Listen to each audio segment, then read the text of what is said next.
एक शाहजहां ने बनवा के हंसी ताजमहल सारी दुनिया को मोहब्बत की निशानी दी है।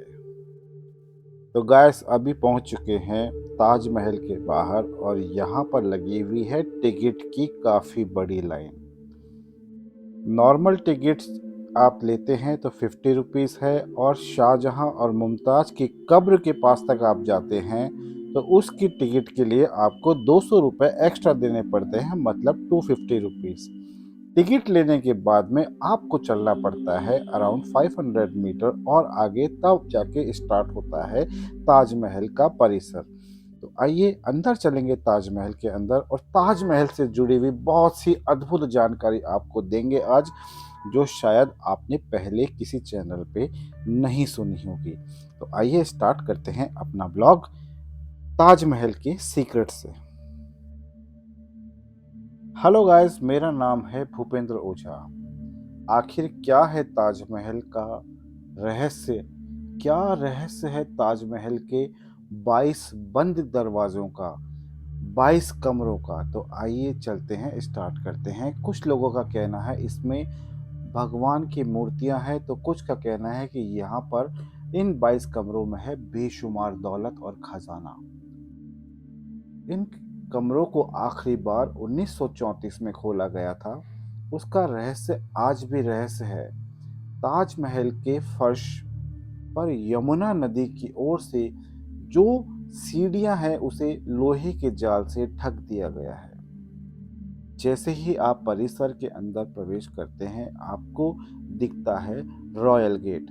जी हाँ गाइस, ये आपकी आंखों के सामने है रॉयल गेट, जिसे शाही दरवाजा भी कहते हैं। तो गाइस, शाहजहां का जन्म 5 जनवरी 1592 को हुआ था और उनका असली नाम था खुर्राम। इनको शाहजहां नाम जो है वो बाद में दिया गया था इनकी हुकूमत और काबिलियत को देखते हुए। शाहजहां का जो मीन है वो है किंग ऑफ द वर्ल्ड। वहीं मुमताज की बात करते हैं, मुमताज महल की बात करते हैं, तो मुमताज महल का जन्म 27 अप्रैल 1593 में हुआ था और उनका नाम था अर्जुमन बानो बेगम।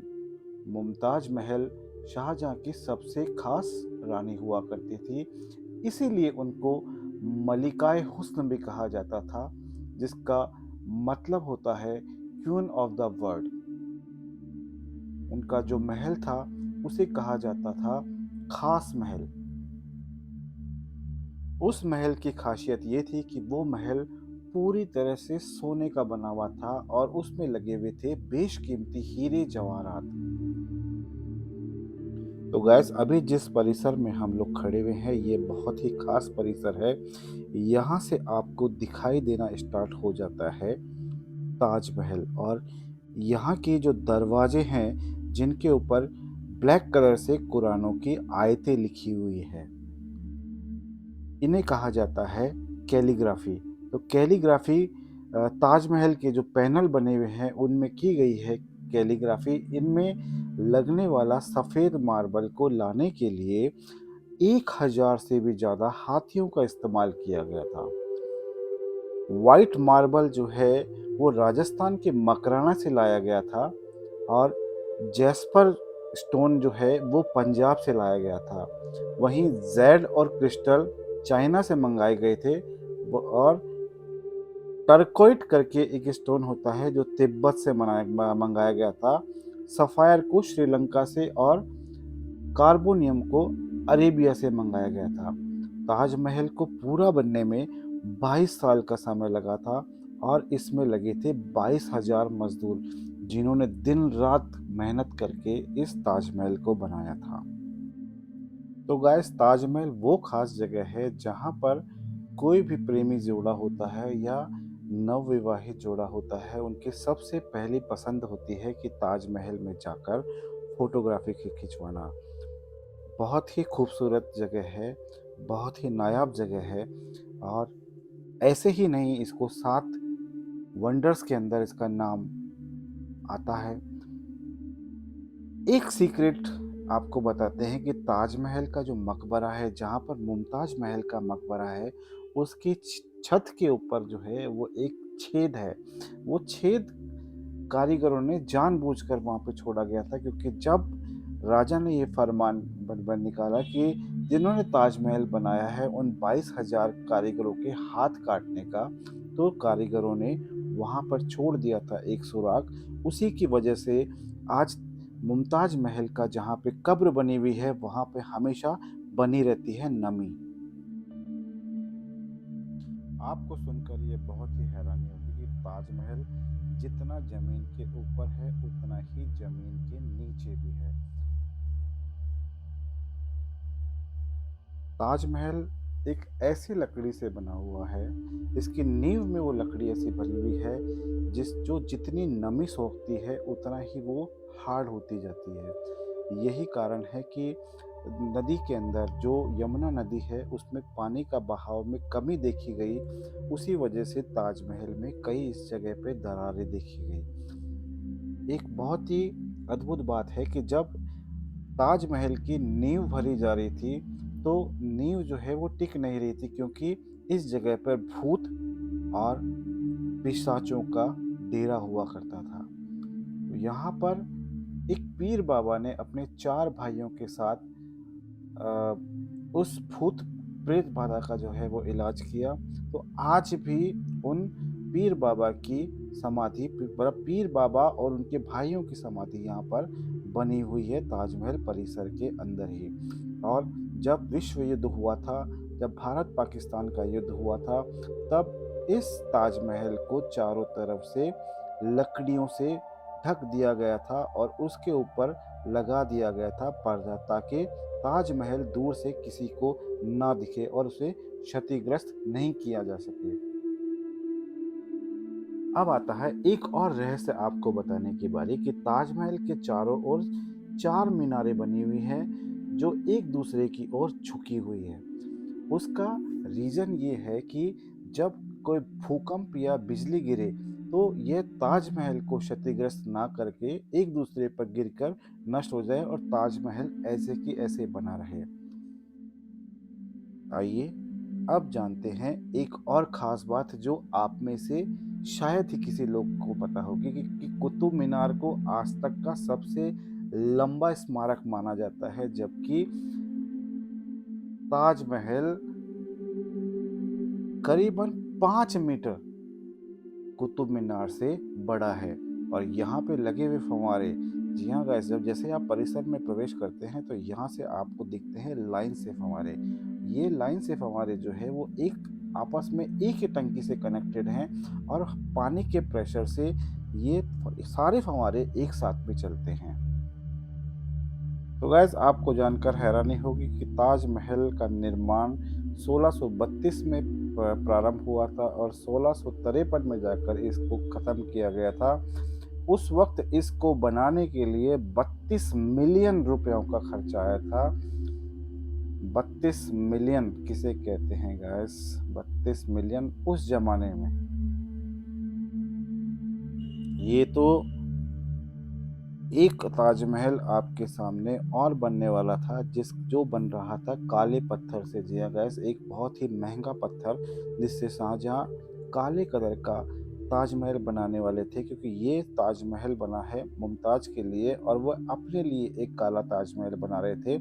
लेकिन उनके बेटे औरंगजेब ने उन्हें महल में नज़रबंद कर दिया था, जिस वजह से वो काला ताजमहल नहीं बन पा रहा है।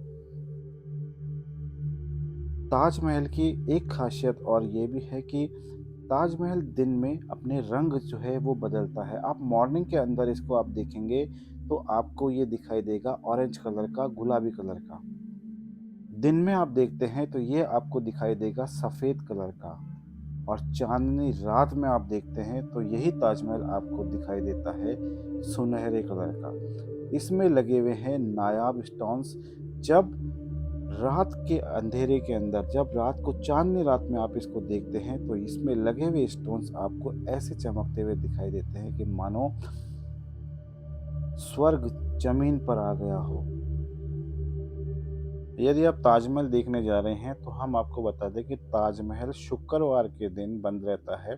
यहाँ पे पढ़ी जाती है नमाज, क्योंकि इसी ताजमहल परिसर के अंदर है मस्जिद भी, जिसके अंदर नमाज अदा की जाती है। तो यदि आप वीकेंड पे प्लान बना रहे हैं तो फ्राइडे को आप मत जाइएगा, वरना आपको लगेगा यहाँ पे धक्का, आपको खाली हाथ जो है वो वापस आना पड़ेगा। और ताजमहल का ये जो परिसर हमने दिखाया अभी तक आपको, ये इसका बैक साइड है, जो रिवर साइड है, जहाँ पर यमुना नदी है, वहाँ से इनका का मेन एंट्रेंस है, जहाँ से शाही लोग यानी कि राजा महाराजा और उनके फैमिली मेंबर्स जो है वो एक ही रास्ता हुआ करता था, जो नदी परिसर से जो है वो यमुना की जी से पार करके उस पे जाया जाता था।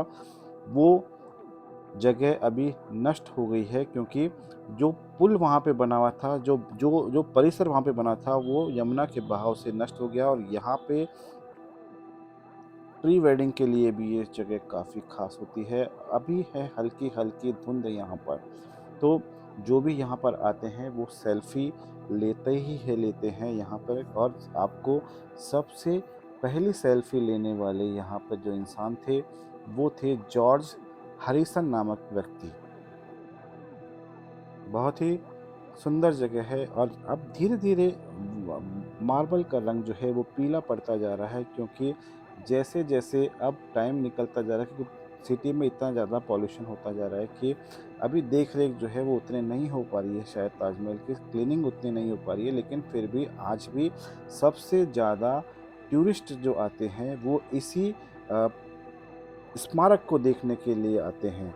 बहुत ही खूबसूरत जगह है ना गाइस। आपको कैसा लगा ताजमहल का व्यू बताइएगा। और यहाँ पर जो कमरे ये आप देख पा रहे होंगे, ये सारे कमरे यहाँ पर जो कारीगर काम किया करते थे उनके लिए यहाँ पर कमरे जो बनाए गए थे, ताकि यहाँ पर जो काम होता था वो 24 आवर्स यहाँ पर काम होता था। तब जाके 22 साल में ऐसा अद्भुत स्मारक बन पाया है।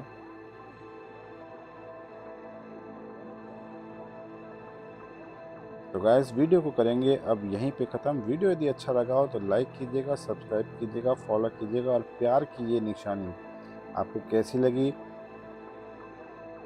कमेंट करके बताइएगा, क्योंकि यहाँ पर मुमताज़ और शाहजहाँ दोनों की कब्र है। हालाँकि उस कब्र तक लोगों को जाने की परमिशन नहीं है, जहाँ पर एक्चुअल में का कब्र है उसको पूरा बंद कर दिया गया है, और उसी के ऊपर बनाई गई है एक डमी कब्र, जिसको दुनिया वाले देखकर बोलते हैं कि ये शाहजहाँ और मुमताज़ की कब्र है। और ये है वो फाउंटेन जो आपके नज़रों के सामने है। ये फाउंटेन जब एक साथ चलते हैं तो इस परिसर का लुक कुछ और ही होता है। यहाँ पर आए हुए सैलानी